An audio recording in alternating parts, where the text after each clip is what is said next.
78-80 વર્ષ જેવો સમય થયો.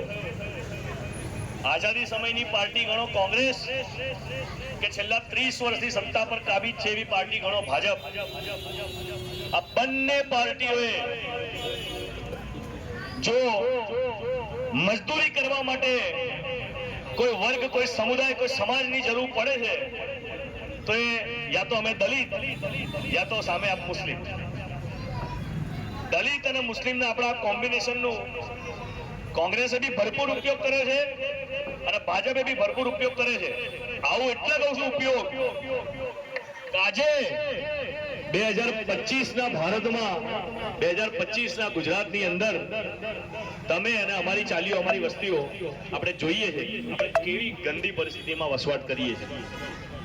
પાયાની ગણાતી જરૂરિયાતો, રોટી, કપડા, મકાન, શિક્ષણ, આરોગ્ય, રોજગાર, આનાય આપણને ફાંફા છે. ખરું ખોટું? હમણાં જ ફરીદભાઈએ મને કહ્યું કે અહીંના લોકલ કોંગ્રેસના કેટલાક નેતાઓ દ્વારા આપણા બેનર, પોસ્ટરો હટાવી લેવામાં આવ્યા.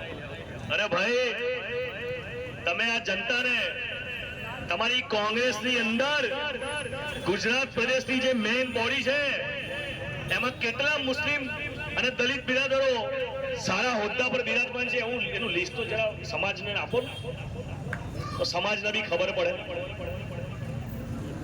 ઠીક છે, લોકશાહી છે, ભૂલશો નહીં. આ વિડીયો મારફતે પોસ્ટર બેનરનો વિરોધ કરનાર એ બાહુબલી નેતાઓ, ખતરનાક બાહુબલી નેતાઓને એટલું કહીશ કે ભાઈ, તમારા બાપનો બગીચો નથી. ભારત દેશ અને ગુજરાતમાં હજી લોકશાહી છે. તમામ લોકોને પોતાનો અવાજ ઉઠાવવાનો અધિકાર છે, પોતાની વાત મૂકવાનો અધિકાર છે, પોસ્ટર બેનર લગાવવાનો પણ અધિકાર છે. તમારામાં દમ હોય તો બીજાના પોસ્ટર કાઢવા કરતા એટલું કામ કરો કે બીજાના પોસ્ટર લગાવવાની જરૂરત જ ના પડે. એટલે આ તો એમને જે મારા મેસેજ આપવો તો મેં આપી દીધો, બાકી થાય એ કરી લેવાનું. વિડીયોમાંથી કહું છું.